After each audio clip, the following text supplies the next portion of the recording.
Pumasok ako sa kasal sa isang nobelang puno ng sakit. Hawak ng bida na si Ling Zahe ang isang kutsilyo, ang kanyang mga mata ay pula tulad ng handang kumain ng tao. Sinabi niya na pinatay ko ang kanyang ama, at pinilit ko siyang pakasalan ako. Ang lahat ay naghihintay na mabutas ang aking dibdib para magsimula ang 300 kabanata ng pagsisisi at paghabol sa dating asawa. Tumingin ako sa bulletproof vest ko, tapos tumingin sa mga pulis sa pintuan. Pasensya na. Kilala ko ang nobelang ito ng pabaliktad. Sa kalagitnaan ng wedding march, tinanggal ni Ling Zahe ang kanyang belo. May hawak siyang kutsilyo. Sa ilaw ng chandelier, ang talim ay puting nakakasilaw. Ang mga bisita sa ibaba ay natigilan tapos may sumigaw. Nabasa ang champagne glass sa sahig. Tumulo ang alak sa pulang karpet, parang manipis na dugo. Tumayo ako sa harap niya. May suot akong groom's corsage sa dibdib, basang-basa ang likod ko. Hindi dahil sa emosyon, pero sa takot. Dumating na ang unang saksak sa orihinal na nobela. Sinaksak ng bida ang lalaki, pero hindi tumawag ng pulis ang lalaki. Sa halip, niyakap niya ito. Sabi niya, Zahe, basta mawala ang galit mo, handa akong mamatay.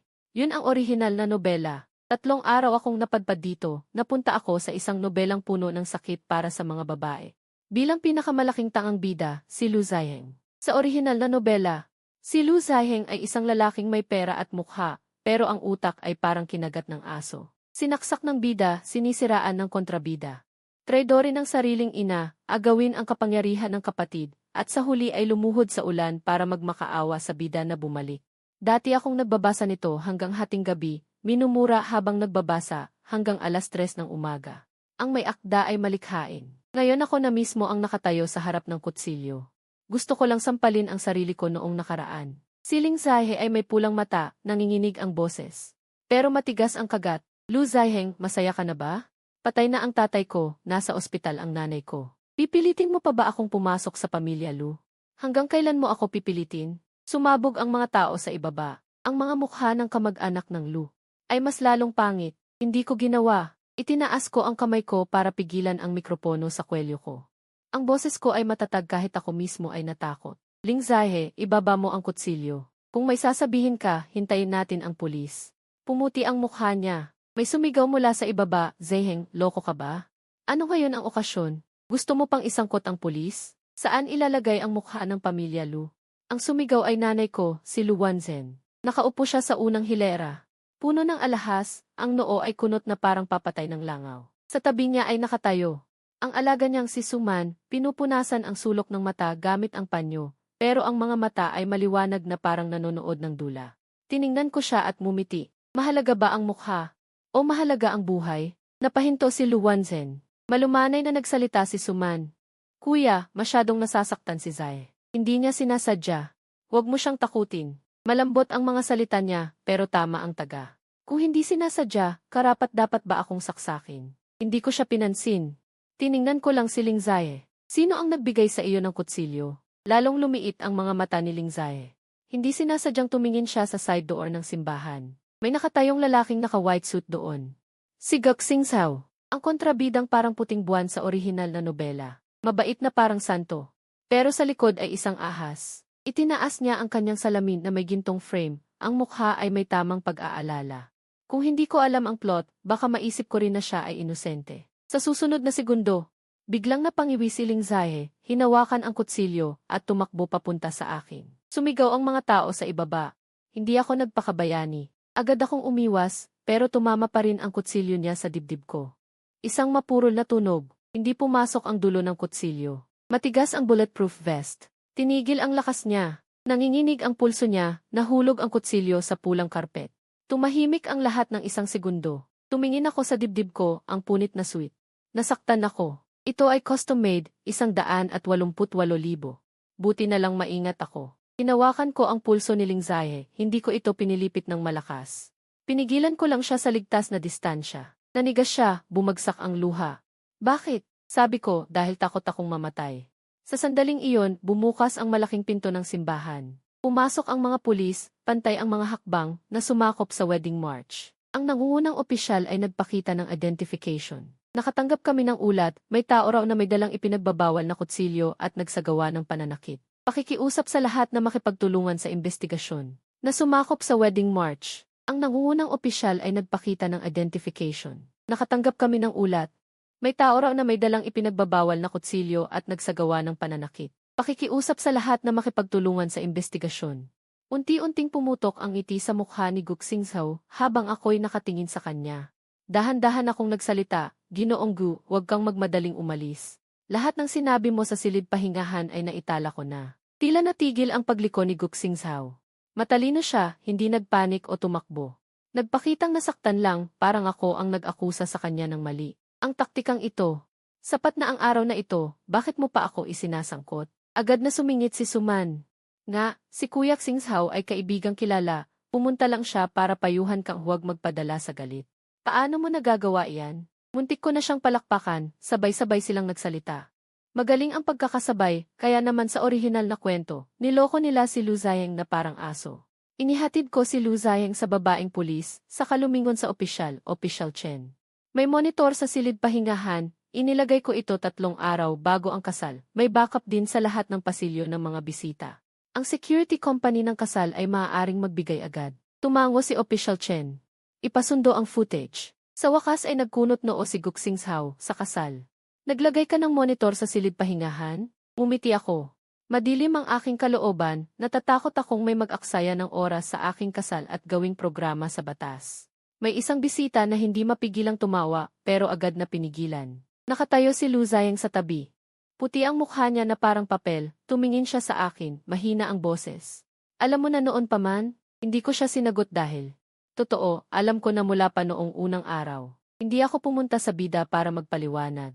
Hindi ko kinausap ang kontrabida, at hindi nakatayo sa harap ng bintana na may baso ng red wine. Walang pag-ibig. Una kong pinuntahan ang ospital para sa buong medical check-up. Tinitiyak na ang katawan na ito ay hindi na lason ng maraming lason. Pangalawa, naghanap ako ng abogado para muling suriin ang lahat ng kontrata. Pangatlo, naglagay ako ng monitor sa lugar ng kasal. Hindi na babanggitin pa ang pang-apat. 2 beses kong sinuri lahat, hindi man lang ako uminom ng kalahating baso ng tubig, katawa-tawa. Ang bida ng trahedyang kwento, sa bawat 10 kabanata, 1 beses pumapasok sa ospital. Ano naman ang mali sa pagiging maingat? Di nagtagal, dinala ng security manager ang tablet. Nanginginig pa ang kamay. Ang video ay ipinalabas sa malaking screen ng simbahan. Sa loob, nakaupo si Ling Zai sa silid pahingahan, ang kanyang damit pangkasal na kumalat sa sahig, parang puting ulap na nakulong. Pumasok si Guxingzhao, inilapag ang isang telepono sa harap niya. Mula sa telepono, narinig ang mahinang boses ng babae. Zai, ayos lang si nanay, huwag kang magmakaawa sa kanya. Mas mabuti pang mamatay si nanay kaysa hayaan kang pakasalan si Lu Zayeng. Sumugod si Ling Zai. Nanginginig ang mga daliri na saan si nanay. Napakababa ng boses ni Guxingzhao. Ngunit malinaw, may bagong nagbabantay sa nursing home. Dadalhin ka ni Lu Zayeng ngayong gabi. Kung maaari, kanselahin ang dialysis ng iyong ina. Alam mong hindi siya tatagal ng ilang araw. Nauwi sa pag-iyak si Ling Zai, hindi, nangako siya sa akin. Patuloy na gagamutin ang aking ina. Tumawa si Guxingzhao, mas matanda siya sa iyo. Pinaniniwalaan mo pa rin siya. Zai, bakit nagpakamatay ang iyong ama noon? Nakalimutan mo na ba? Sa screen, biglang tumingala si Ling Zai. Kinuha ni Guxingzhao ang kutsilyo mula sa loob ng kanyang suite, inilapag sa kanyang kamay. Hindi mo siya kailangang patayin, basta lang matigil ang kasal. Makita ng lahat ang eskandalo ng pamilya Lu. Dadalhin kita at ang iyong tiya palayo. Hanggang dito ang video, katahimikan na parang patay sa simbahan. Nauwi sa pagtatanong si Ling Zai, hawak ng babaeng pulis. Tiningnan niya si Guxingzhao.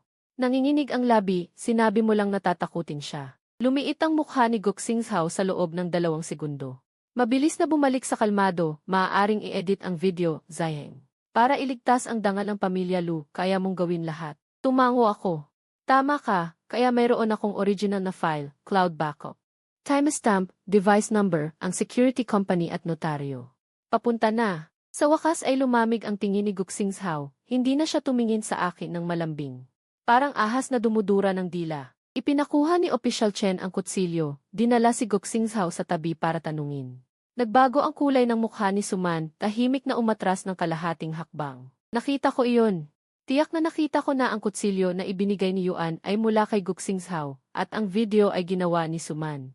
Ang impormasyon ng silid ng ina ni Lin Zai ay ibinenta rin niya. Biglang tumayo si Lu Wanzhen. Bumaba ang boses niya at sinabi sa akin, Lu Zayeng, gusto mo bang palakihin ang bagay na ito ngayon? Pagkatapos ng lahat, siya ang iyong fiance at hindi ka naman nasaktan. Hayaan mo siyang dalhin ng pulis. Paano tayo makikipagkita sa dalawang pamilya sa hinaharap? Tiningnan ko ang tunay kong ina at nanlamig ang puso ko. Ang orihinal na bida ay nasuffocate ng kanyang mga salita ng kagandahang asal. Natatakot siyang mawalan ng mukha. Natatakot siyang mahulog ang reputasyon ng pamilya Lu at matakot na sabihin ng iba na hindi siya marunong magturo ng anak. Ngunit hindi siya natatakot na mamatay ang kanyang anak. Sinabi ko, sinaksak niya ako ng kutsilyo.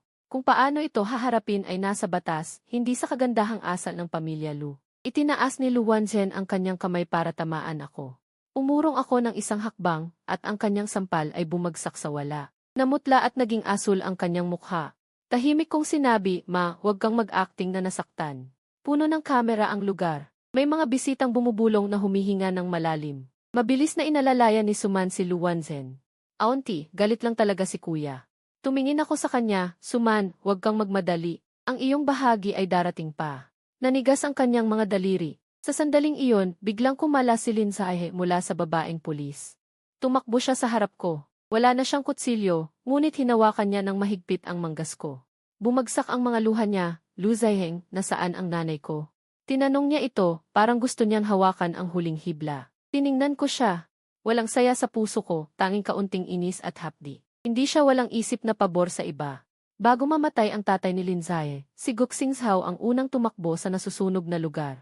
Ang nagligtas sa kanya, ang kanyang ina ay may malubhang sakit. 3 taon nang si Guxing Zhao ay nagbibigay ng pera at naghahanap ng doktor. Ipinakita niya sa kanya ang peking talaan ng transaksyon at ipinakita ang sulat ng paniningil ng utang na may pangalan ko. At ginamit din ang buhay ng kanyang ina para pilitin siya. Naniwala siya dahil ang lahat ng tao sa paligid niya na makapagpapatunay ng katotohanan ay pinutol ng isa-isa. Ngunit hindi ito nangangahulugan na ang pagsaksak niya sa akin ay mababawi na lang. Hinugot ko ang manggas ko, "Ang nanay mo ay nasa internal medicine ng Second City Hospital. Kinuha na siya ng mga tao ko kagabi. Patuloy ang dialysis. Ang pangunahing doktor ay inayos na maging orihinal niyang koponan." Biglang tinakpan ni Lin Zahe ang kanyang bibig at umiyak hanggang sa yumuko. Hindi ko siya inalalayan. Tumingin sa akin si Officer Chen, "Jing Ailu, kailangan mo ring sumailalim sa pagsusuri ng pinsala at magbigay ng salaysay." Tumango ako. Nang lumakad ako pababa mula sa entablado ng kasal, biglang umiti si Guxing Zhao. Mababa ang kanyang boses, tanging ako lang ang nakarinig, "Lu Zaiheng, akala mo ba mananalo ka na?" Umiti rin ako, hindi. Sa wakas, hindi ko na kailangang sundan ang landas ng mapait na nobela. Napakaputi ng ilaw ng himpilan ng pulis na parang walang filter sa mukha ng bawat isa. Nakaupo ako sa labas ng silid ng interogasyon. Medyo masikip ang dibdib ko. Pinigilan ng bulletproof vest ang kutsilyo. Ngunit totoo ang impact. Pagkatapos suriin ng doktor, sinabi niya na mailokal na pasa ng malambot na tissue. Kailangan ng formal na pagsusuri ng pinsala sa susunod. Malamang na hindi ito aabot sa minor injury. Napabuntong hininga ako nang marinig ito. Ang hindi pagiging malubha ay mabuti. Ang batas ay hindi isang kasangkapan ng katarungan mula sa mga nobela. Hindi ito magbibigay ng life sentence sa sinuman dahil lang gusto ko silang mamatay. Si Lin Zahe ay sangkot sa pagsaksak ng tao, ngunit kung may intensyon siyang manakit, kung siya ay pinilit at kung ano ang aktwal na resulta, lahat ay dapat imbestigahan. Hindi siya makukulong ng habang buhay dahil lang sa isang salita ko. Hindi rin ako magiging isang kisanto na magbibigay ng moral na paghatol. Susundin ang tamang proseso. Ang abogadong si Xu Jianian ay nakaupo sa tabi ko. Binubuksan ang mga dokumento. Ang panig ni Guxing Zhao ay matigas na sinasabi na ito ay pagpapayo sa emosyon lamang. Hindi kanya ang kutsilyo. Sabi niya, maaaring ang video ay out of context. Kailangan ng pulisya ng mas maraming ebidensya. Uminom ako ng mainit na tubig na namamanhid ang dulo ng dila ko.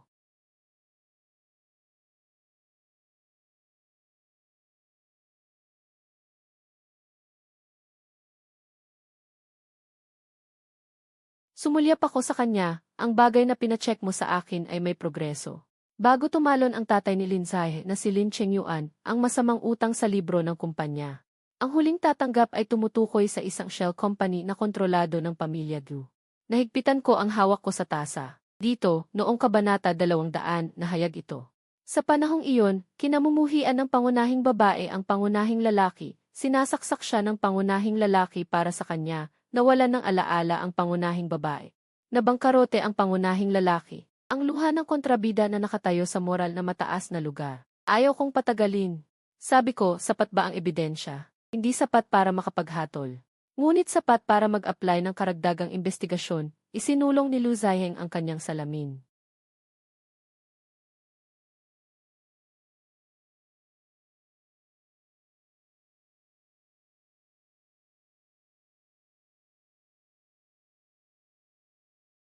Nang makita ako ni Lu Wanzhen, muling dumating ang galit. Hanggang kailan mo pa babalak? Ginawa mong katatawanan ang kasal. Ngayon alam na ng lahat na may iskandalo ang pamilya Lu. Mahinahon kong sinabi, hindi ako ang gumawa. Ang gumawa ay ang taong humawak ng kutsilyo at ang nagbigay nito. Nalinlang ang master. Gusto mo ba siyang patayin? Napatawa ako. Nanay, nakakatuwa ka. Kanina gusto mo akong huwag mag-report sa pulis.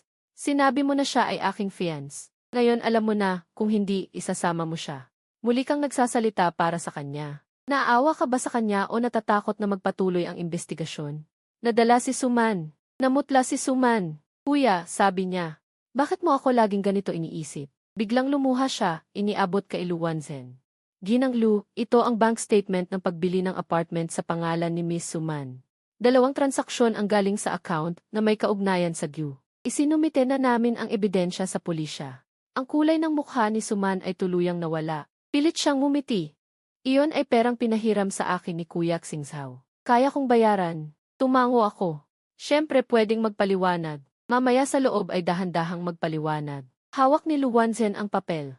Nanginginig ang mga daliri ngunit hindi pa rin mapagkakatiwalaan. Mabagal, hindi ako sasaktan, sabi niya habang nakatingin sa kanya.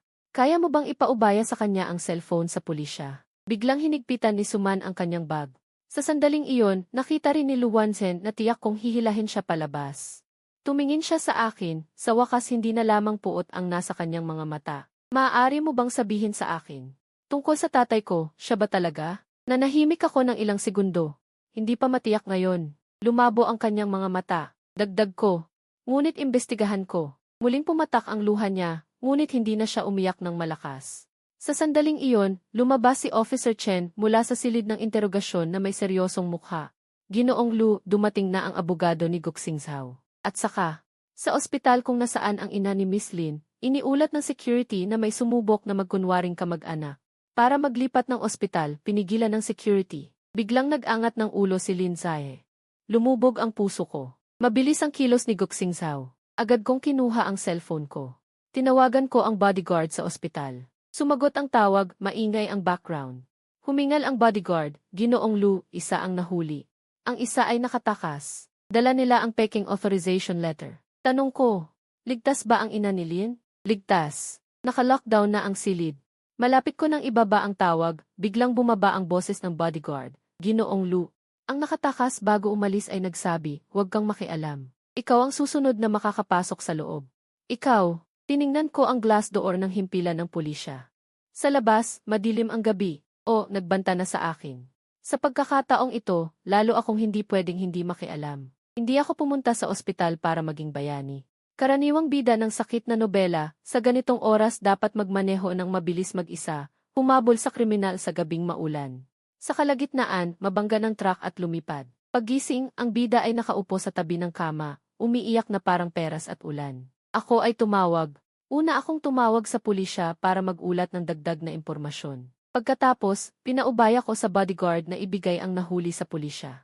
Nagdagdag pa ako ng 2 grupo ng seguridad sa ospital. Sa wakas, sumakay ako sa kotse ng pamilya papunta doon. Maayos ang pagmamaneho. Limit sa bilis na 60, hindi man lang lumampas ng 50. Nasiyahan ako. Si Lin Zahe ay nakaupo sa kabilang bahagi ng upuan sa likod. Pinipilipit ang kanyang mga daliri sa wedding coat. Namumutla ang mukha, nakakatakot. Hindi niya ako hiniling na bilisan. Mas nagmamadali siya kaysa kaninuman, ngunit alam din niya.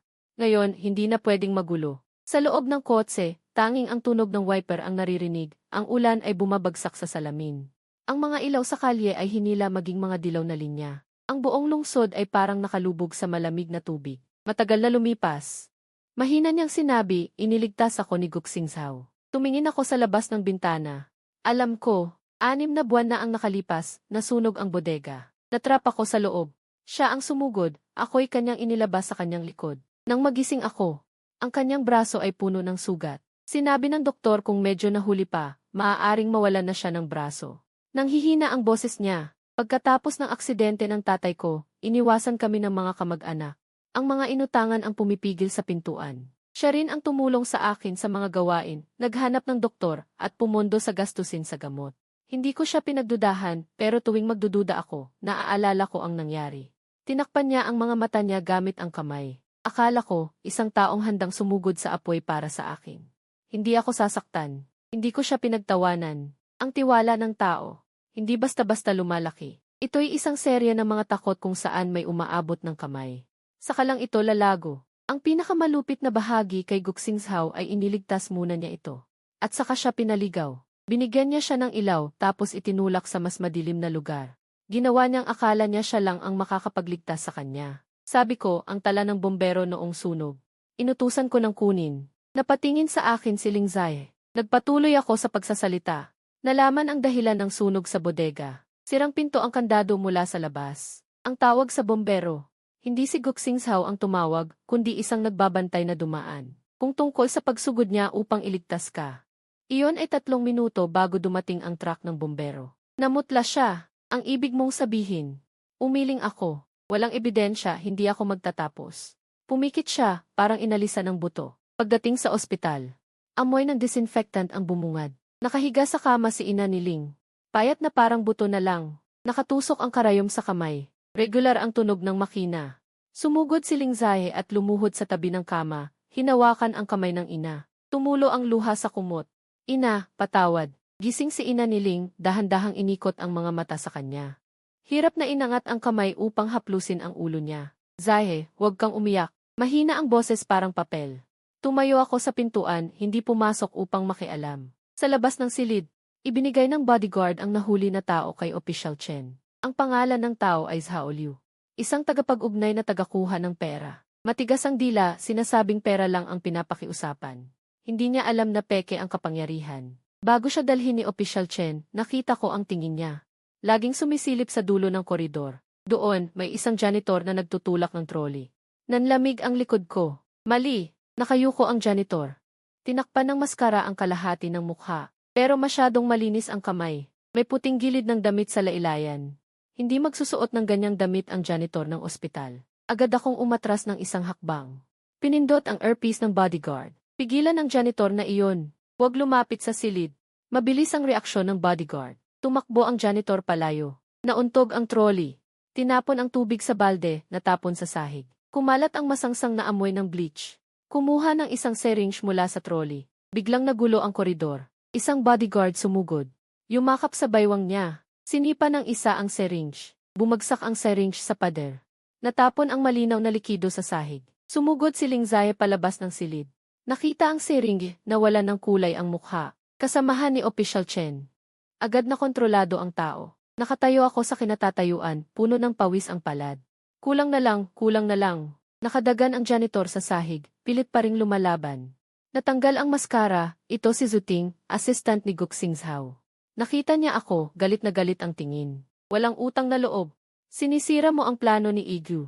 Lumuhod ako para tumingin sa kanya. Ano ang laman ng syringe? Nakapikit siya, ayaw magsalita. Tumingin ako sa pulis. Mangyaring gawin ang pagsusuri ng lason.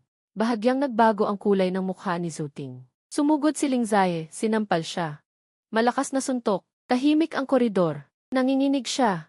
Ano ang nagawang kasalanan ng ina ko? Nakatagilid ang mukha ni Zuting, basag ang labi. Mumiti pa siya. Ang kasalanan niya ay ang apelyido niyang Ling. Gusto pa ni Ling Zai na manuntok. Pinigilan ko siya. Pula ang mga mata niya, parang papatak ang dugo. Bulong ko, huwag kang mag-iwan ng record dahil sa ganyang tao. Mahigpit niyang pinisil ang kamao. Nakatusok ang kuko sa palad. Nung dinala si Zuting, umiti pa siya. Pero hindi na siya makakangiti ng matagal. Makalipas ang kalahating oras, sa katawan niya. Nahanap ng pulis ang isa pang telepono. May naka-encrypt na mensahe mula kay Guxingzhao. Kahit na ang nilalaman ay nakasulat sa code, ang oras at lugar. Ang mga larawan ng otorisasyon sa paglipat ng ospital ay tugma lahat, ang mas masahol pa. Si Zuting, para protektahan ang sarili, lihim na nag-record ng boses ni Guxingzhao. Nang i-play sa speaker ng telepono. Ang boses ni Guxingzhao ay malamig na walang kahit anong init. Si Lin Wu ay hindi dapat gising na makakita ng pulis. Kapag nagsalita siya, ang mga pangyayari noon ay hindi na matatakpan. Gawin itong malinis. Huwag mag-iwan ng bakas ng gamot. Si Ling Zai ay nakatayo sa pintuan ng silid ospital. Narinig ang pangungusap na ito. Ang buong katawan niya ay parang napatigil. Pagkatapos ay sumandal siya sa pader at dahan-dahang lumuhod. Hindi. Si Goxingshaw ay tinawag ng pulisya ayon sa batas. Nang dumating ang balita sa kumpanya, ang presyo ng stock ay bumagsak pagbubukas. Mas maingay sa online, pagpatay sa kasal. Away ng mayayamang pamilya, katotohanan sa silid ospital, pagbabaliktad ng puting buwan. Ang bawat salita ay sapat na para makaapekto sa ilang usapan. Pinapunta ko sa ihisi na maglabas lang ng isang pangungusap, si Ilu Zayeng ay naniniwala. Ang mga hudisyal na ahensya ay mag-imbestiga ng katotohanan. Sa ngayon ay walang malubhang pinsala ang katawan. Salamat sa pag-aalala. Maikli, pinipigilan, hindi nagpapahiya. Pagkatapos, gumamit ako ng dummy account para mag-scroll ng mga komento, at masayang-masaya akong nag-scroll. May mga nagmura kay Lingzay na baliw, may mga nagmura sa akin. Ako dapat ay asong mayaman na umiiling-iling. May mga nagmura kay Goxingshaw na hayop na may damit. May nagsabi pa na nagsuot ako ng anti-stab vest sa kasal. Sumagot ako ng isa, hindi nagpapahiya, hindi mayabang. Mahalaga ang pagiging lihim. Pagkapadala, kinuha ni Xujianian ang aking telepono. Hindi maintindihan? Huwag gumamit ng dummy account para magkomento, madaling malantad. Napabuntong hininga ako. Ang saya ng mayayaman ay talagang kakaunti. Si Goxingshaw ay hindi ordinaryong tao. May grupo ng abogado, may kumpanya, may suporta ng matandang guru. Ang ebidensya na hawak ng pulisya ay makapagpapahamak sa kanya, ngunit para tuluyang patayin ito. Kulang pa ng isang mahalagang bahagi. Matapos magising si Lin Wu, nagbigay siya ng isang salaysay. Noong gabi bago tumalon si Lin Chengyuan, nakatanggap siya ng isang tawag at nagkolapse ang emosyon. Sinabi niya na siya ay na-set up, ang butas sa account ay hindi sanhi ni Lu Zayeng, kundi ang pagsasabuatan ng pamilya Gu at ang traidor sa kumpanya. Nag-iwan siya ng isang EXB na nakatago sa kahon na kahoy sa atik ng lumang bahay. Sa orihinal na aklat, ang EXB na ito ay kinuha at sinunog ni Suman ng maaga. Sa pagkakataong ito, mas mabilis ako sa kanya. Hindi ako pumunta ng personal. Nagpadala ako ng abogado, bodyguard, at si Lingzay. At mga saksi ng pulisya na sumama. Ako mismo ay nakaupo sa opisina, nanonood ng live na surveillance. Ang mga tauhan ng pulisya ay pumasok sa lumang bahay nang hindi inaalintana ang panganib. Ang lumang bahay ng pamilya Lin ay walang tumira ng maraming taon. Ang plaster ng pader ay natutuklap, ang hagdan ay lumalangit-ngit kapag tinapakan, ang kamera ay nanginginig kaya nahihilo ako. Si Lingzay ay nakasuot ng itim na jacket, nakatali ang buhok, ang buong katawan ay pumayat. Nang mahanap niya ang kahoy na kahon sa atik, nanginginig ang kamay niya na parang halos hindi mabuksan. Sa loob ng kahon ay may mga lumang litrato, libro ng account, drawing ng bata, at isang bakal na kahon na nakabalot ng tape. Binuksan ang bakal na kahon, naroon pa ang is. Napahinga ako ng maluwag. Biglang may narinig na boses ng bodyguard sa surveillance. Sino ang nasa labas? Umiling ang eksena. Sa bakuran, isang tao na may cap ay umakyat sa pader at tumalon pababa. Umikot at tumakbo. Hinabol ang bodyguard. Tumayo si Lingzay na may hawak na bakal na kahon. Ngunit narinig ang tunog ng basag na salamin sa ibaba. Nagbago ang kulay ng mukha niya. Sumigaw ako sa kabila ng screen. Huwag bumaba. Hindi niya naririnig, mahina ang signal. Pinigilan siya ng pulis na nasa tabi. Makalipas ang ilang segundo, lumabas ang apoy sa unang palapag ng lumang bahay. May naghagis ng Molotov cocktail sa loob. Ang makapal na usok ay umakyat sa hagdan. Sa kamera ay puro kulay abot itim, ang tunog ng nasusunog na kahoy. Ang mga pumutok na tunog ay sumabog. Bigla akong tumayo, tumama ang upuan sa sahig. Puta! Tumawag na ako sa bombero. Nagsimula ng patayin ng bodyguard ang apoy. Inalalayan ng pulis si Lingzay na lumikas mula sa balkonahe ng ikalawang palapag. Ang puso ko ay nasa lalamunan. Hindi dahil sa pag-ibig, kundi dahil ang plot na ito ay sobrang kadiliman. Ang apoy sa orihinal na aklat ay dumating na naman. Kahit na si Goxingshaw ay tinawag, may tao pa rin na nagsunog para sa kanya. Ibig sabihin may koneksyon pa siya sa labas. Pagkalipas ng 10 minuto, ligtas na lumabas si Lingzay. Ang mukha ay umitim dahil sa usok. Hawakan pa rin niya ng mahigpit ang bakal na kahon. Yumuko siya sa harap ng kamera, ngunit unang nagtaas ng ulo. Ayos ang EXV. Umupo ako sa upuan, basa ng pawis ang likod ko sa kaba. Tiningnan ako ni Xujianian. Alu, okay ka lang ba? Sabi ko, okay lang. Mas gusto ko lang na makulong si Goxingshaw. May 3 recording sa VSP, 2 original na financial statement, at isang backup ng TFIS, bago ang sunog sa warehouse. Sa recording, si Gumingyuan, ama ni Goxingshaw, at ang finance director ng Linja Company, ay nag-uusap tungkol sa paglilipat ng pondo at pagpeke ng financial reports. Sa KCV. Bago magsimula ang sunog sa warehouse, may naglock ng pinto mula sa labas. Hindi si Gaksingso iyon. Si Suman iyon. 19 na taong gulang pa lamang siya noon, may suot na sombrero. Isinara niya ang lock ng pinto, tapos sinipa ang isang galon ng gasolina papunta sa sulok. Makalipas ang ilang minuto, sumugod ako palabas ng warehouse. Si Ling Zahe ay nakulong sa loob, pilit na binabangga ang pinto. Dumating si Guxingzhao sa tabi ng apoy sa tamang oras, sumugod sa loob at inilabas siya sa kanyang likod. Hindi siya bayani. Siya ay isang demonyo na sumusukat ng oras. Pinanood ko ang video, sumama ang pakiramdam ng tiyan ko. Si Suman ang naglock ng pinto, si Guxingzhao ang nagligtas. Ang isa ay gumawa ng kawalan ng pag-asa. Ang isa ay nagkunwaring Diyos. Ginamit nila ang isang sunog upang ilibing ang 7 taon ng tiwala ni Ling Zahe. Malamig na sabi ni Xujianyan, kung mapupunan ang chain ng ebidensya, si Suman ay maaaring kasuhan ng arson.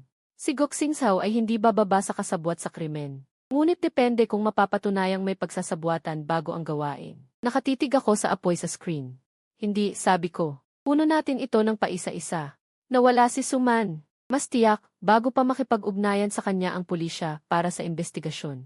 Umalis siya mula sa likod ng pinto ng Linja. Naka-off ang kanyang telepono, walang record ng paggamit ng exit card. Si Lu Wanzhen ay nagwawala sa bahay. Binasag niya ang 3 florera, tumawag sa akin ng ilang beses. Hindi ko sinagot ang kahit isa. Sa ika-8 tawag, pinaalalahanan ako ni Xujianyan. Kung mag-report siya ng nawawala, papasok ang pulisya. Mas makabuti kung sasagot ka.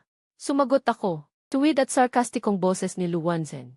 Lu Zaiheng, masaya ka na ba? Si Suman ay tinulak mo palabas. Kung may mangyari sa kanya, hindi kita patatawarin. Sumandal ako sa upuan. Tinulak, siya ay nasasangkot sa arson at paglabag. Ngayon ay nag-aalala ka sa kanya? Mas mainam na mag-alala ka sa epekto ng kanyang pagtakas. Kasinungalingan, si Suman noong panahong iyon. Bata pa siya, 19 na taong gulang. 19 ay nasa hustong gulang na. Tiyak na niloko siya ni Guxingzhao. Napakabait niya, ayaw pa nga yumapak ng langgam. Ngumiti ako. Ayaw niyang yumapak ng langgam, pero gusto niyang i-lock ang pinto at sunugin ang tao. Tahimik ang kabilang linya. Hindi ko siya binigyan ng pagkakataong magpatuloy sa pag-iyak. Mom, kung gusto mo talaga siyang tulungan, payuhan mo siyang sumuko. Huwag nang magtago. Ang pagtatago at pagprotekta sa suspect ay may pananagutan din sa batas.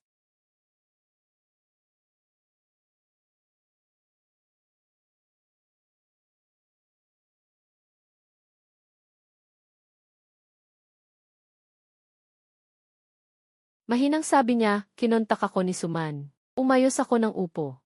Na-record mo ba? Tumigil siya sandali. Inimbita niya akong pumunta bukas ng umaga sa Chengxi Studio. Sasabihin niya raw sa akin ang buong katotohanan noon. Ako lang daw dapat pumunta. Muntik na akong matawa sa inis. Pumayag ka ba? Sabi ko, isasaalang-alang ko. Buti naman, puri ko sa kanya. Umayos ka na. Tumahimik ang linya ng 2 segundo. Mahina niyang sinabi, hindi na ako magkakamali sa pangalawang pagkakataon. Itinama ko siya.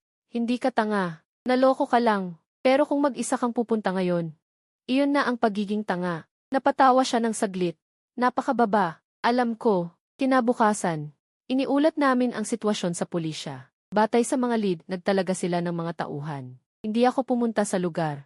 Naghintay lang ako sa labas ng command vehicle, nakasuot ng bulletproof vest. Tiningnan ako ni Xujianyan na may komplikadong tingin.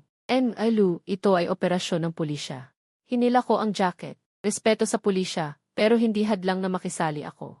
Ang studio ay nasang Chengxi Old Industrial Area. Puro kalawang at mamasa-masang amoy ang hangin. Pumasok si Ling Zahe ayon sa plano, may dalang tracker at recording device. Ang pulisya ay nasa paligid para kontrolin. Si Suman ay nakatayo sa stage, nakasuot ng puting damit, nakalugay ang buhok.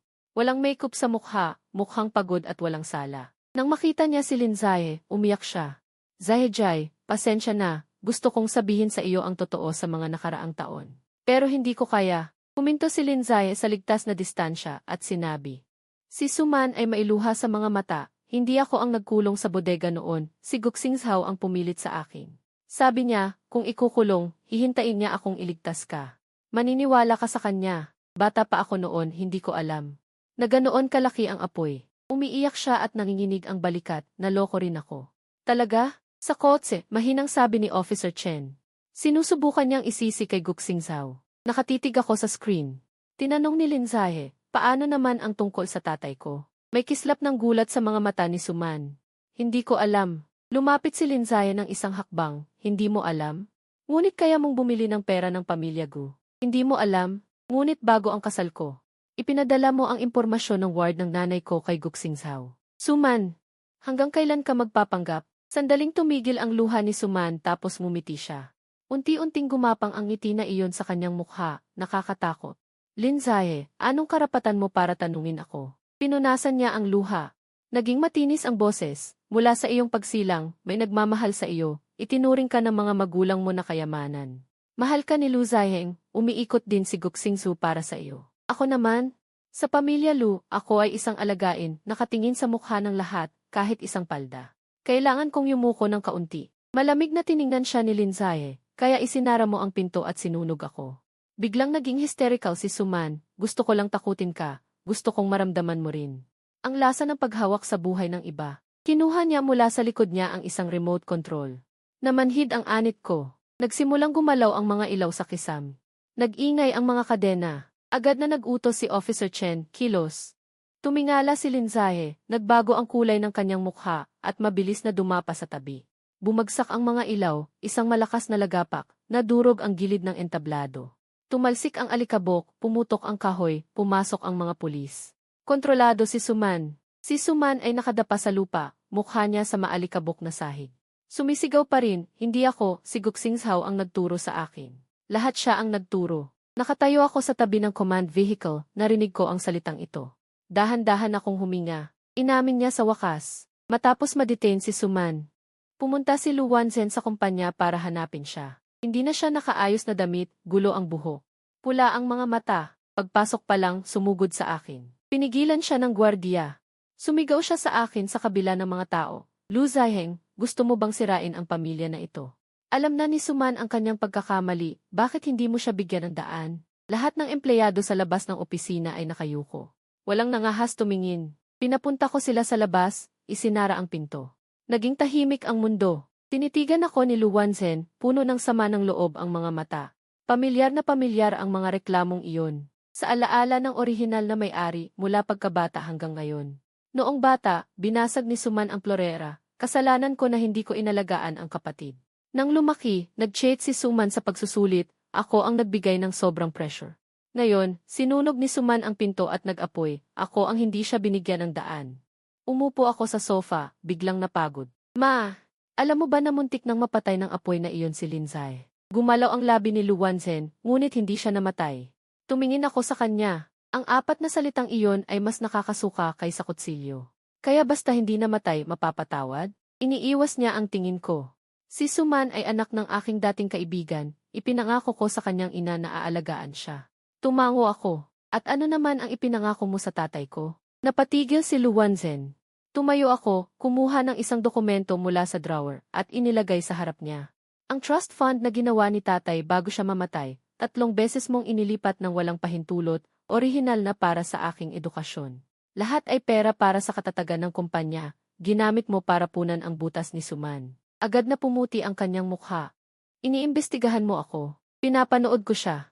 Simula noong araw ng kasal na sinabi mo sa akin na huwag mag-report sa pulis, iniimbestigahan na kita. Nanginginig ang kamay niya at ipinagpatuloy ko na isumit ko na ang mga dokumento sa Board of Directors. At nag-apply na rin ako sa korte para sa property preservation. Ang nasa iyong pangalan, na hindi personal na ari-arian at hindi sumusunod sa proseso. Si Lu Wanzhen ay para siyang sinampal. Nagulo ang buo niyang pagkatao, ako ang nanay mo, tunay mong ina. Ngayon mo lang naalala, tumulo ang luha niya, kung ang orihinal na bida. Baka naman magpakatotoo ulit. Pero hindi ako. May sakit ako ng orihinal na bida. Pero wala ang kanyang espada. Biglang lumuhod si Lu Wanzhen, ang kanyang tuhod ay tumama sa carpet. Malungkot ang tunog, Zaiheng, nakikiusap si nanay sa iyo. Si Suman ay hindi maaaring makulong, bata pa siya, hindi masisira ang kanyang buhay. Tiningnan ko ang kanyang mapuputing ugat ng buhok, hindi ako nasisiyahan sa loob, pakiramdam ko ay katawa-tawa lamang. Noong sinunog si Linzahe, bata pa rin siya. Umiiyak siya at umiling. Iba, si Suman ay nakita kong lumaki. Sabi ko, ako rin. Naging tahimik ang hangin, nakabuka ang bibig ni Lu Wanzhen. Ngunit wala kahit isang salita ang lumabas. Pagkalipas ng ilang segundo, Parang biglang tumanda siya ng 1-0 taon. Nakaupo siya sa sahig, pinindot ko ang bell para ihatid siya ng assistant palabas. Bago umalis, lumingon siya sa akin, ang kanyang mga mata ay may kaunting huling pagsisisi. Pagkatapos nito, ayaw mo na talaga kay nanay? Hindi ko siya tiningnan, ikaw ang unang ayaw sa akin. Pagkasara ng pinto, nakatayo ako sa harap ng bintana ng matagal. Maganda ang sikat ng araw sa lungsod, ang liwanag na sumasalamin sa salamin ay masakit sa mata. Bigla kong gustong sumpain ang orihinal na manunulat, bakit kailangan gawing napakasama ang bawat isa, at pilitin ang bida na gamitin ang pag-ibig para mapagaling, anong karapatan? Ang masasamang tao ay dapat manatili sa kanilang sariling karma. Nang hapon, dumating ang balita mula sa pulis. Si Suman ay nagtapat, 7 taon na ang nakalilipas, si Guxingzu ay nagplano ng sunog sa bodega. Ang layunin ay para si Ling Zaihe ay magkaroon ng pag-asa sa kanya dahil sa pagligtas, at sa parehong oras ay pilitin si Ling Chengyuan na yumuko sa pamilya Gu sa krisis ng kumpanya. Ibinigay din niya ang lumang cellphone na naglalaman ng mga text message at transfer receipts ni Guxingzu noong panahong iyon. Si Guxingzu ay pinatawan ng mga hakbang na kriminal alinsunod sa batas, ngunit patuloy siyang lumalaban. Naglabas ng pahayag ang kanyang abogado, sinasabi na ang lahat ng akusasyon ay malisyosong paninirang puri. Gayon din, kumilos ang matandang Gu. Nagdaos ng press conference, sinasabi na si Guxingzu ay may mabuting asal at hindi kailanman gagawa ng mga iligal na gawain. Sa araw ng press conference, hindi ako lumabas, si Ling Zaihe ang pumunta. Nakasuot siya ng itim, nakatayo sa harap ng media, maputla ang kanyang mukha. Tuwid ang kanyang likod, inilagay niya ang litrato ng kanyang ama sa mesa, at inilabas ang mga materyales na pinahintulutan ng pulis na ilathala. Malinaw ang kanyang boses, dati kong itinuring ang mamamatay tao, bilang tagapagligtas, ang kasabwat bilang kaibigan. At ang tunay na nagpoprotekta sa akin bilang kaaway. Pananagutan ko ang aking mga pagkakamali at gagamitin ko ang natitira kong buhay upang sabihin ng isa-isa ang mga ginawa ni Guxingzu at Suman. Tinanong siya ng mga mamamahayag, ang sinabi mong tunay na nagpoprotekta sa iyo, si Ginoong Lu Zaihe ba? May pagkakataon pa bang magkaayos kayo? Tumahimik siya ng matagal, pagkatapos ay sinabi, wala akong karapatang pag-usapan ang pagbabalik. Nakaupo ako sa opisina na nanonood ng live broadcast, lumamig na ang kape sa aking kamay. Mabilis na dumaloy ang mga komento. May sumusumpa sa kanya na karapat-dapat, may nagsasabi na nagising na siya, may nagtatanong sa akin. Kung masaya na ba ako? Pinatay ko ang screen. Masaya ba? Hindi pa. Hindi pa bumagsak si Guxingzu. Ang unang bumagsak kay Guxingzu, hindi ang reputasyon, kundi ang mga binti. Hindi ko ito ginawa, sa pinakamataas na antas ay isa lang akong manonood. Para patatagin ang mga mamumuhunan, ang pamilya Gu ay pinilit na magdaos ng isang product launch. Dahil ang kaso ni Guxingzu ay nasa investigasyon pa. Hindi pa siya nakakulong, ngunit pinaghihigpitan ang kanyang paglabas, limitado ang kanyang paggalaw. Hindi siya kontento, sanay na siyang nakatayo sa ilaw, sanay na ang lahat ay naniniwala sa kanyang malambot at disenteng anyo. Kaya umakyat siya sa entablado na may sirasirang reputasyon. Sinusubukang bumawi sa isang magandang talumpati. Nang matanggap ko ang imbitasyon, nag-isip ako ng matagal. Tinanong ako ni Xujian kung pupunta ako. Sabi ko, hindi ako pupunta sa venue. Pumunta sa katabing gusali para panoorin ang TV. Ang press conference ay nasa Story Convention Center. Ang maikling pelikula ay ang sistema ng entablado elevator na iyon ay si Guxingzu mismo ang nag-ayos para sa epekto ng publisidad. Pansamantalang binago, hindi kumpleto ang pag-apruba, ang safety inspection ay pinagmadali lang niya. Gusto niyang sumikat sa entablado elevator sa kasukdulan ng kanyang talumpati.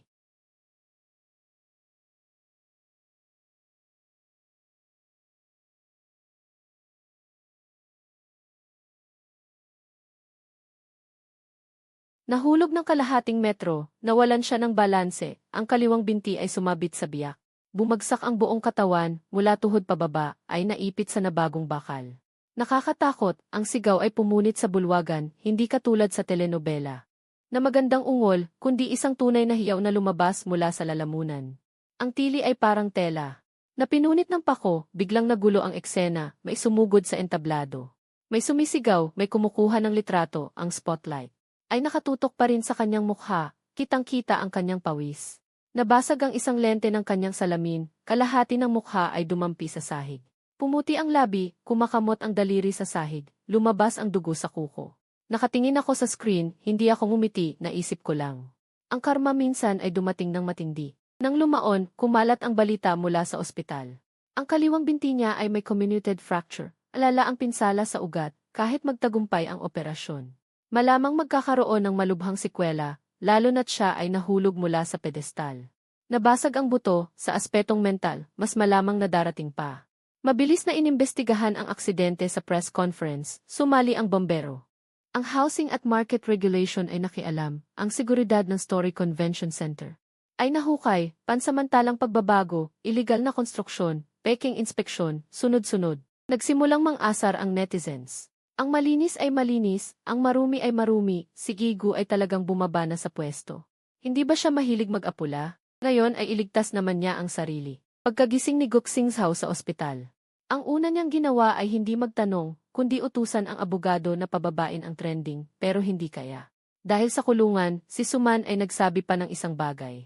Noong iniligtas ni Guxingzhao si Ling Zai, ang paso sa braso ay totoo, pero bago siya pumasok sa apoy, nagsuot siya ng fireproof lining. Ang resulta ay, naibaba na ng external water cannon, hindi siya tumaya ng buhay para magligtas. Siya ay nasa harap ng kamera, isang kontroladong hero act. Nang lumabas ang balitang ito, ang huling puting liwanag ni Guxingzhao ay tuluyang bumagsak. Pumunta si Ling Zai sa ospital. Nang malaman ko, hindi ako pumunta. Siya ay may karapatang makita ng sarili niyang mga mata. Ang taong kanyang kinapuotan ng 7 taon, pinaniwalaan ng 7 taon kung ano talaga siya. Gayunpaman, pinaunahan ko ang 2 security guard na sumama sa kanya. Sa silid ng ospital, ang binti ni Guxingzhao ay nakabitin, maputla ang mukha, gulo ang buhok. Wala na ang dating banayad na prinsipeng anyo. Nakatayo si Ling Zai sa dulo ng kama, nakita siya nito. Isang sandaling lumiwanag ang mga mata, Zai, maniwala ka sa akin. Mahal kita. Hindi nagsalita si Ling Zai, nagpumilit si Guxingzhao na tumayo.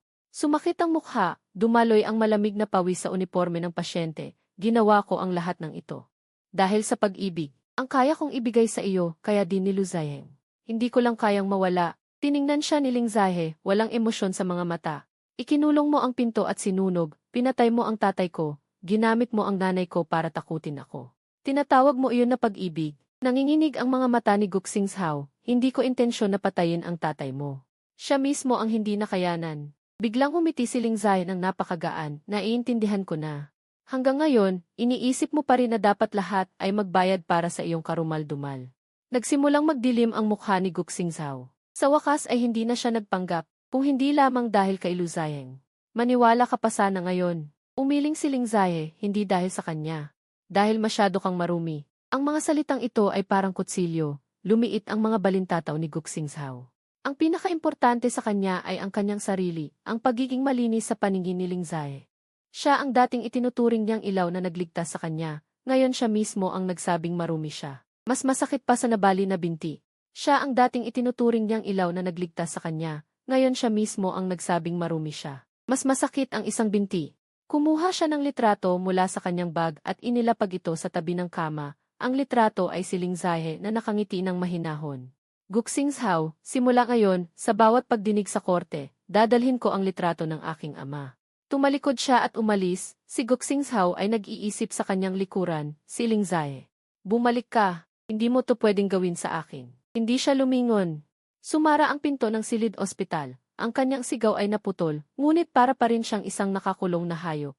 Bumagsak siya sa pintuan. Nakatayo ako sa dulo ng pasilyo at nakita kong lumabas si Ling Zai. Nakita niya ako at natigilan sandali. Inabot ko sa kanya ang isang bote ng tubig. Kinuha niya ito, ang kanyang mga daliri ay malamig. Anong ginagawa mo rito? Sinabi ko, natatakot akong mapasubo siya sa galit. Yumuko siya at mumiti ng bahagya. Talagang takot ka sa kamatayan. Taimtim akong tumango. Ang buhay ko ay mahalaga. Hawak niya ang bote ng tubig at dahan-dahang namula ang kanyang mga mata. Ling Zai, pasensya na. Tiningnan ko siya. Huli na ang paghingi ng tawad na ito, ngunit mas mabuti na ito kaysa sa wala, sabi ko. Huwag ka munang humingi ng tawad. Gawin mo muna ang kailangan mong patotoo. Tumango siya. Gagawin ko. Bumukas ang pinto ng elevator, sabay kaming pumasok. Nang sumara ang metal na pinto, mahina niyang sinabi, kapag natapos na ang lahat formal akong hihingi ng tawad sa iyo. Pinagmasdan ko ang pag-indak ng numero sa elevator. CJ, matapos pumasok ang kaso sa malalim na yugto ng investigasyon, mahirap ang lahat. Si Guxingzhao ay nanglumo. Nasira ang kanyang reputasyon, naimbestigahan ang kanyang kwento, ang mga kasosyo ay biglang nag-terminate ng kontrata. Si Suman ay nasa detention, mula sa pag-iyak hanggang sa pananahimik, hanggang sa pagsisikap na mag-ambag para mabawasan ang parusa. Si Lu Wanzhen ay na-sideline sa board of directors. Ang ilan sa kanyang mga ari-arian ay na-freeze. Araw-araw ay nagpapadala siya sa akin ng mensahe. Mula sa pagmumura hanggang sa pagsisisi, hanggang sa paggunita kung gaano ako ka-cute noong bata, hindi ko sinagot ang kahit isa. Hindi rin maganda ang kalagayan ni Ling Zai. Bilang partido sa insidente ng kasalan na naantala, bagamat may mga pangyayaring pinilit siya. At ang kanyang sugat ay banayad, siya ay aktibong nakipagtulungan sa investigasyon at posibleng magkaroon ng bahagyang pag-unawa. Ngunit ang proseso ay kailangan pa ring sundan. Hindi siya naghanap ng media para magmakaawa at hindi rin humingi sa akin ng sulat ng pag-unawa. Araw-araw siyang pumupunta sa istasyon ng pulisya, ospital at tanggapan ng abogado. Inaayos ang mga lumang dokumento ng kaso ng kanyang ama, inaalagaan ang kanyang ina, napapagod siya kaya may itim sa ilalim ng kanyang mga mata. Nang makita ko siyang ganito, medyo nanikip ang dibdib ko. Tinanong ako ni Xujianyan, maglalabas ka ba ng sulat ng pag-unawa? Hindi ako agad sumagot. Galit ba ako sa kanya?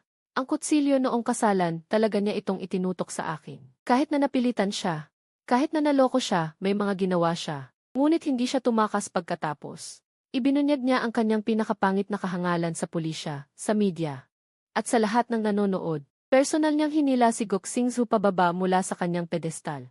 At sabay siyang nahulog sa putik. Sa wakas, sinabi ko, hihintayin muna natin ang ebalwasyon ng prosecution. Kung paano mo isusulat, ikaw na ang bahala, huwag magpalaki, huwag mag-bleach. Tumango si Xujianyan. Naiintindihan ko, ang batas ni ay hindi basura ng emosyon. Ang aking kasiyahan ay hindi dapat itayo sa maling paghatol. Ang kanyang alaala ay hindi maaaring magpawalang bisa sa kanyang ginawa. Makalipas ang ilang araw, ang ama ni Gok Singzhao, si Guming Yuan, ay sinailalim sa sapilitang hakbang na kriminal. Inakusahan ng pang-aabuso sa tungkulin, pandaraya sa kontrata, at iba pang krimeng pang-ekonomiya. Ang lumang kaso ni Ling Chengyuan ay muling iniimbestigahan. Noong araw na iyon, si Ling Zai ay gumugol ng isang buong hapon sa sementeryo. Nang pumunta ako, kakatapos lang ng ulan, ang hagdang bato ay madulas. May mga patak ng tubig sa mga sanga ng pin. Sa harap ng lapida ni Ling Chengyuan, may isang bungkos ng puting krisantemo. Nakayuko si Ling Zai doon, ginagamit ang tisyo ng paunti-unti. Narinig niya ang mga yabag, ngunit hindi siya lumingon. Noong bawat pagbisita ko dati, sinasabi ko sa aking amad, natiyak na pababayarin kita. Itinaas ko ang payong sa kanyang ulo. Ngayon, napakababa ng kanyang boses. Ngayon, hindi ko alam kung paano sasabihin sa kanya. Umiihip ang hangin sa sementeryo. Malamig na tumatago sa buto. Itinaas niya ang kanyang kamay at pinindot ang kanyang mga mata. Ang luha ay umaagos mula sa pagitan ng kanyang mga daliri. Mali ang taong kinaiinisan ko at muntik ko nang saktan ang nagligtas sa aking ina. Kung alam ito ng aking amad, maiisip kaya niyang wala akong silbi. Tahimik akong saglit. Hoy, natigilan siya, tumingala sa akin. Hindi ako hangal, ngunit mas gugustuhin niya na hindi ka na maging walang silbi sa hinaharap. Tumingin siya sa akin, may luha sa kanyang mga pilik mata, saka ngumiti. Ang sama mong mag-aliw, ngunit totoo, sabi niya habang tumatayo. Yumuko siya ng malalim sa lapida, tay, ipagpapatuloy ko ang pag-imbestiga. Pananagutan ko ang aking responsibilidad. At aalagaan ko rin si nanay. Tumigil siya ng matagal. Simula ngayon, hindi ko na ipapasa sa iba ang galit ko. Nang sabihin niya iyon, gumaan ang pakiramdam ko sa isang bahagi. Nang maghahanda na kaming umalis, tumawag si Xujianyan, Yim Ailu, hinihiling ni Gok Singzhao na makipagkita. Nagtaas ako ng kilay para saan niya ako makikita. Sabi niya, may isang piraso ng ebidensya na maaari lamang ibigay sa iyo. Umiti ako. Gusto niyang makipagnegosasyon, sabi ni Xujianyan. Malaki ang posibilidad. Tiningnan ko si Ling Zai. Narinig din niya iyon at umitim ang kanyang mukha. Sabi ko, hindi ako makikipagkita. May isang segundong katahimikan sa telepono. Sigurado ka? Sigurado. Hindi ako nakikipagkita ng mag-isa. Sa mga kontrabida na nasa huling sandali, lalo na sa mga ganitong uri, mahilig silang mag-abot ng patalim. Para bang inaasahan na niya ito, ang tono ni Xujianyan ay tila alam na alam na. Papahubugin ko na lang sa pulisya ayon sa proseso. Pagkatapos ibaba ang tawag, tanong ni Ling Zai. Hindi ka ba natatakot na mawalan ng ebidensya? Sabi ko, kung totoong may ebidensya. Ipapadala niya ito sa pamamagitan ng abogado. Kung peke, hahanapin niya ako para magdrama. Tumango siya, tama ka. Makalipas ang kalahating oras, lumitaw ang tinatawag na ebidensya ni Gok Singzhao. Hindi ito dokumento, kundi isang selfie video. Sa video, nakaupo siya sa kama ng ospital, maputla ang mukha. May benda ang braso at nakakatakot ang kanyang mga mata. Sabi niya, Lu Zhaiheng, Ling Zhahe, akala niyo ba nanalo na kayo? Nasa kamay ko ang tunay na testamento ni Lin Chengyuan. Nakasulat doon, na hindi rin malinis si Lu Jia noon. Kung gusto ninyo, puntahan ninyo ako. Ang video ay inupload sa internet at agad itong naging trending. Naibalot din si Lu Jia. Bumaha ang mga tawag mula sa board of directors sa aking telepono. Nag-text si Lu Wanzhen, Zhaiheng. Huwag mo nang imbestigahan pa. Hindi maaaring bumagsak si Lu Jia. Tinignan ko ang mensahe. Mapait akong umiti. Gusto ni Guxing Zhao na gamitin ang opinyon ng publiko para pilitin akong makipagkita sa kanya. Tama ang kanyang kalkulasyon. Totoo na hindi malinis si Lu Jia. Hindi ako kasali doon, ngunit bago mamatay ang ama ng orihinal na katauhan. Ilang matataas na opisyal ng Lu Corporation ay nagsamantala sa krisis ng isang kalapit na kumpanya. Binili ng mura ang mga bahagi at ari-arian. Hindi ito siguradong krimen, ngunit sapat na nakakahiya. Gusto ni Guxing Zhao na guluhin ang tubig. Kung lahat ay may bahid, hindi siya ang pinakamabigat na may sala. Ngunit nakalimutan niya ang isang bagay. Mula pa noong unang araw na lumipat ako, sinimulan ko ng imbestigahan ang sarili kong pamilya. Natatakot akong mamatay at natatakot din akong maging scapegoat. Ganap na 8:00 ng gabing iyon. Nagdaos ang Lu Corporation ng online press conference. Umupo ako sa harap ng kamera, may isang salansa ng dokumento sa aking tabi. Nakaupo si Xu Jianyan at ang compliance officer ng kumpanya sa tabi ko. Bumagsak ang ilaw. At ang hangin ay tila naririnig ang pag-click ng shutter. Ang unang tanong ng mamamahayag ay matalim, Ding Lu. Sinasabi ni Guxing Zhao na ang testamento ni Lin Chengyuan ay may kinalaman sa iligal na kita ng pamilya Lu. Itatanggi ba ninyo? Tumingin ako sa kamera, hindi ko itinatanggi na may malaking pagkukulang sa pagsunod sa batas ang Lu Corporation sa pagbili noong mga panahong iyon. Nagulat ang lahat, ngunit naging malamig ang aking tingin. Hindi ako tumigil. 3 taon na ang nakalipas, kusang isinumite ng Lu Corporation sa Regulatory Authority ang mga materyales ng internal audit. Ang mga sangkot ay kinabibilangan ang dating pinuno ng Investment Department, ng Legal Review Staff, at ng ilang direktor. Ang dapat bayaran ay binayaran, ang dapat ibalik ay ibinalik, at ang dapat managot ay mananagot ayon sa batas. Nagdagdag ang mamamahayag. Ito ba ay nagpapatunay na totoo ang isiniwalat ni Guxing Zhao? Sabi ko, hindi. Sinusubukan niyang gamitin ang pagkakamali ng iba upang itago ang katotohanan na siya mismo ay sangkot sa krimen. Ang dalawang bagay na ito ay dapat imbestigahan ng hiwalay. Itinaas ko ang aking kamay at itinulak ang unang dokumento sa harap ng kamera, bukod pa rito. Ang tinatawag na testamento ni Lin Chengyuan ay nakuha na ng pulisya ang orihinal. Ang bersyon sa video na ipinaalam ni Guxing Zhao ay batay sa paunang pagsusuri, may mga palatandaan ng pagsasama-sama at pekang sulat kamay. May daya sa eksena, magpapatuloy ako, alam ko. Gusto ng mga tao na manood ng awayan ng mayayaman, pero ngayon hindi ako makikipag-away, gagawin ko. Ipinakita ni Lu Zhaiheng ng buo ang mga dokumento ng reklamo laban kay Guxing Zhao. Dahil sa paggawa ng peking ebidensya at pagtatangkang makialam sa investigasyon ng hudikatura.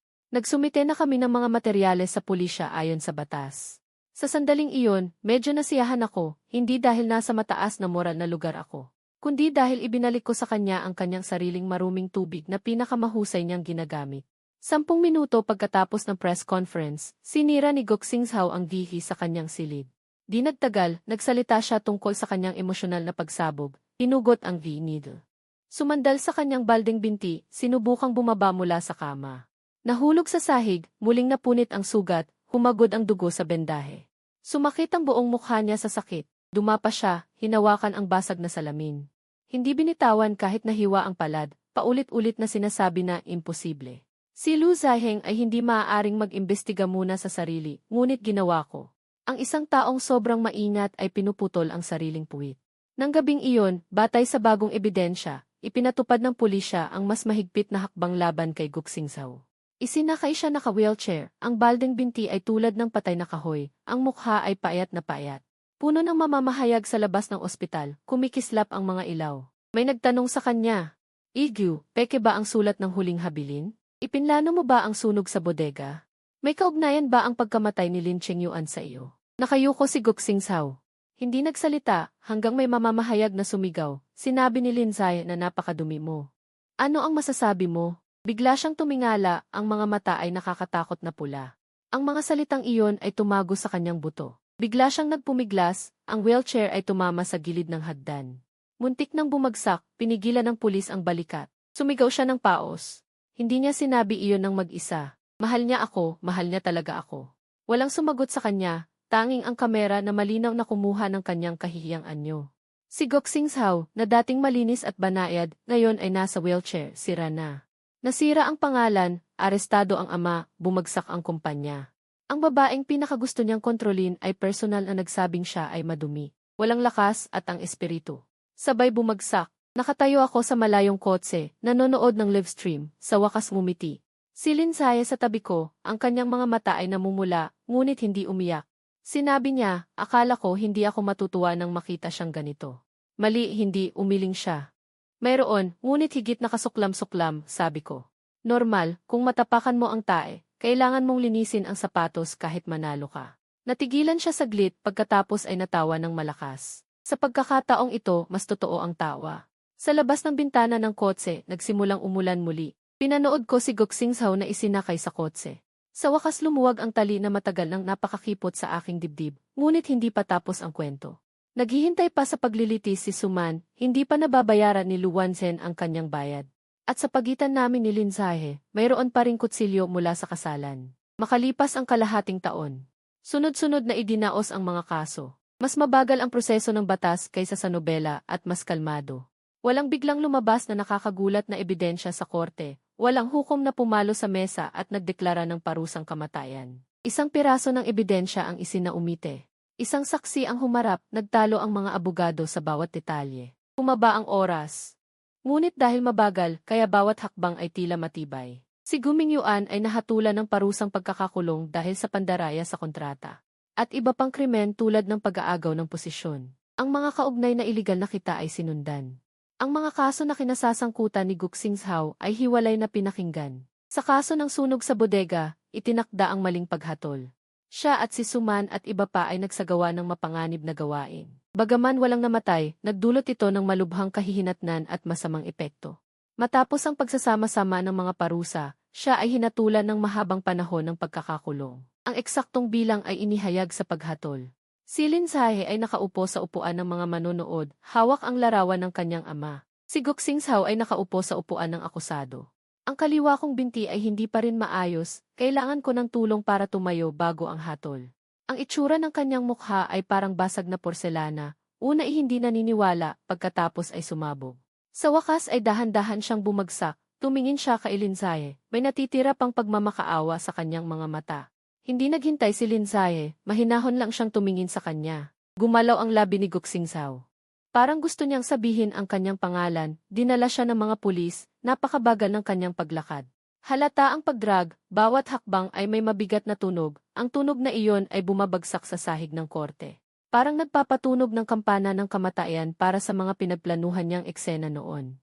Mas mahirap panoorin ang paglilitis ni Suman. Umiiyak siya sa simula, sinabing pinilit siya.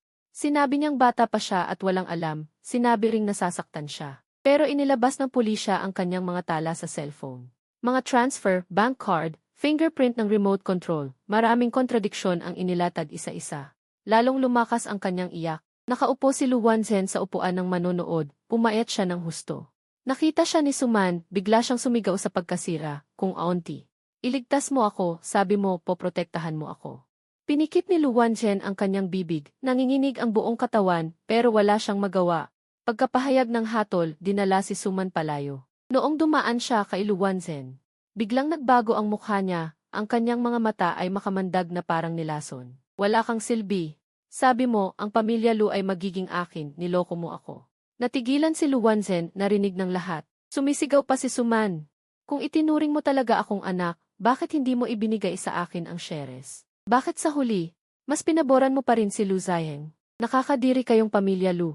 Pinigilan siya ng mga pulis. Dinala siya palayo sa korte, unti-unting lumayo ang kanyang boses, pero patuloy pa rin siyang nagmumura.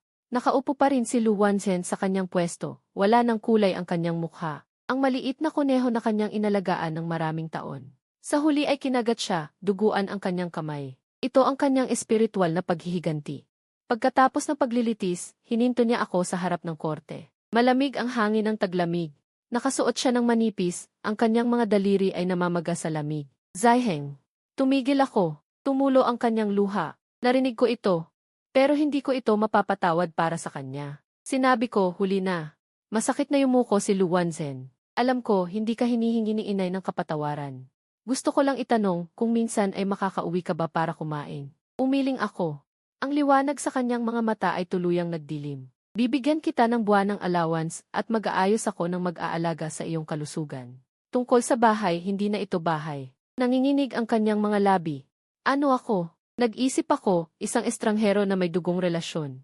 Pagkasabi nito, dumaan ako sa tabi niya. Mula sa likuran ko, narinig ko ang pigil na iyak. Hindi ako lumingon. Marahil ito ay mas masakit para sa kanya, kaysa sa pagkabilanggo. Kailangan niyang bantayan ang walang laman na lumang bahay ng pamilya Lu. Paulit-ulit na maalala kung paano niya itinulak palayo ang sarili niyang anak para sa isang ampon na anak.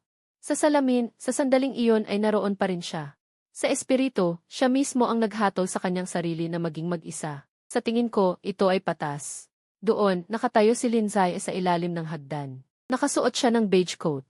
Gusot ang kanyang buhok sa hangin, may hawak siyang file envelope. Pagkakita niya sa akin, lumapit siya. Lu Zaiheng, lumabas na ang resulta ng aking kaso. Kinuha ko ang file at tiningnan.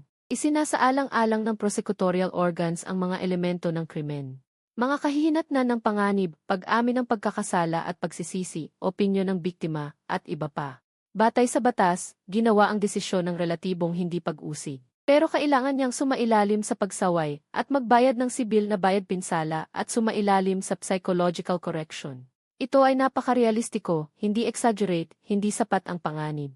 Ibinalik ko ang file sa kanya. Huwag ka nang gumamit ng kutsilyo sa susunod. Tumango siya. Medyo namumula ang kanyang mga mata. Hindi na. Kumuha siya ng bank card mula sa kanyang bag. Isang liham ng paghingi ng tawad. Ang bayad pinsala ay ihuhulog ko sa iyo ng installment. Ang liham ng paghingi ng tawad ay ako mismo ang sumulat. Hindi ako humihingi ng iyong kapatawaran, dala lang ito sa iyo. Kinuha ko ito. Makapal ang papel, isinulat niya ito ng maingat. Sinabi niya, Lu Zaiheng, salamat sa pagligtas mo sa aking ina. Salamat din sa iyo, natapos ang internal na pag-aayos, ang dapat iurong ay iurong. Ang dapat bayaran ay bayaran, ang dapat imbestigahan ay hindi nakatakas, sa simula akala ng board na nababaliw ako. Pero nang maglaon, natuklasan nila na mas mabuti na ang kusang pagputol ng bulok na laman kaysa hintayin na patayin ng regulator.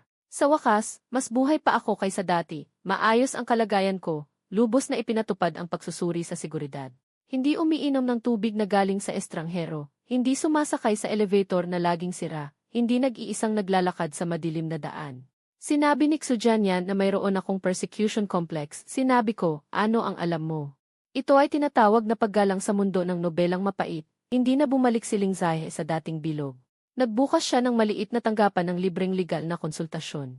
Espesyal na tumutulong sa mga pamilya ng mga biktima sa mga usaping medikal at utang. Matapos maging matatag ang kalusugan ng kanyang ina, paminsan-minsan ay pumupunta siya sa gusali ng Lu Group upang magbigay sa akin ng sopas. Sa bawat pagkakataon, pinapagawa ko sa front desk na siya satin muna ang selyo bago isumite.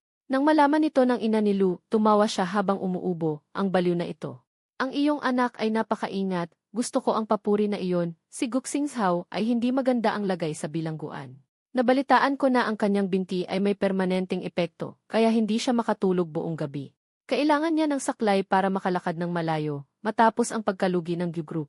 Karamihan sa mga ito ay ginamit para sa bayad pinsala at pagbawi, ang mga tao na dating umiikot sa kanya ay naglaho.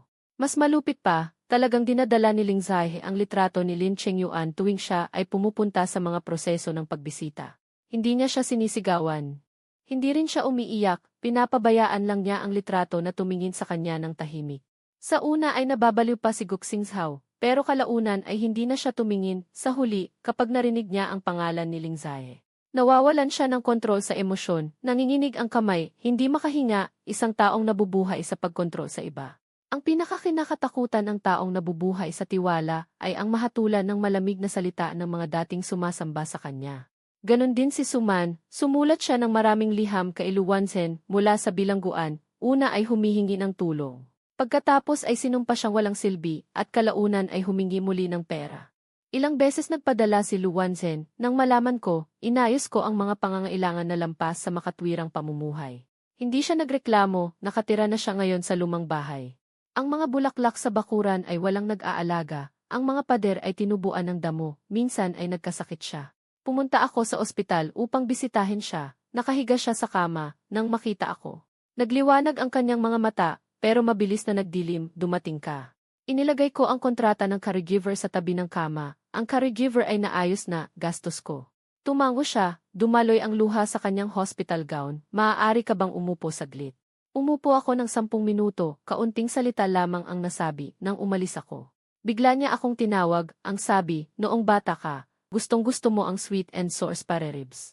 Tumigil ako sandali, sa alaala ng orihinal na katawan, gusto nga niya ito, pero nang maglaon sinabi ni Suman na ayaw niya ng asim.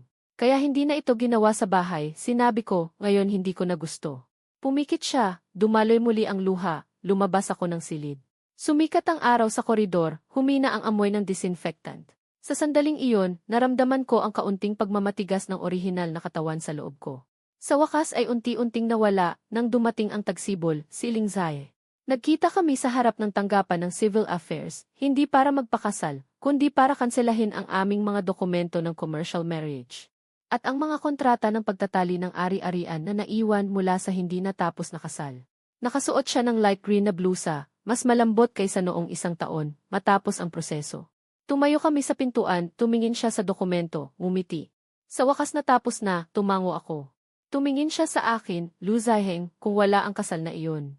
Maaari ba tayong magkaroon ng ibang simula, seryoso kong naisip kung ako ang orihinal na katawan. Maaaring, kung ako, hindi ko alam ang sagot. Sinabi ko, huwag isipin ang mga walang kwentang bagay, madali kang mamaga. Natigilan siya, pagkatapos ay napahagalpak ng tawa, matapos tumawa. Medyo basa ang kanyang mga mata, pero napakaliwanag, magkakilala tayong muli. Pwede ba? Iniabot niya ang kanyang kamay. Hello! Ako si Lingzai. Dati akong masama, ngayon sinusubukan kong maging mabuti. Tiningnan ko ang kanyang kamay. Hindi siya lumapit, hindi siya umiyak at nagmakaawa sa akin. Wala siyang sinabi. Sinagot na kita, bakit hindi mo ako masagot? Tumayo lang siya roon, binigyan ako ng pagpipilian at tinanggap ito. Tumanggi ako, pero hinawakan ko ang kanyang kamay sandali, agad ko itong binitawan. Hello, ako si Luzaheng. Medyo takot akong mamatay. Mas maingat, mahilig akong magdala ng bodyguard paglabas. Umiti siya at tumango. Mabuti, ligtas. Humihip ang hangin. Pinakabagong komento, may nagmumura. Pwede bang tumawag ng pulis ang bida? Huwag nang gamitin ang pag-ibig para magbago, baliw na. Tinitigan ko ang mga salitang iyon. Natawa ako ng malakas. Pagkatapos, nag-type ako ng isang reply, nakatawag na ng pulis. Mabuti ang pagtawa. Matapos masend, sumabog ang mga paputok sa labas ng bintana. Pinatay ko ang computer. Sinuri ko ang lock ng pinto, doubling lock. At kinumpirma ko ang gas, sarado ang pinto. Sa wakas, inilagay ko ang vest na panlaban sa saksak. Isinabit ko sa tabi ng kama, sa lugar na madaling abutin. Bago humiga, tumingin ako sa kisame.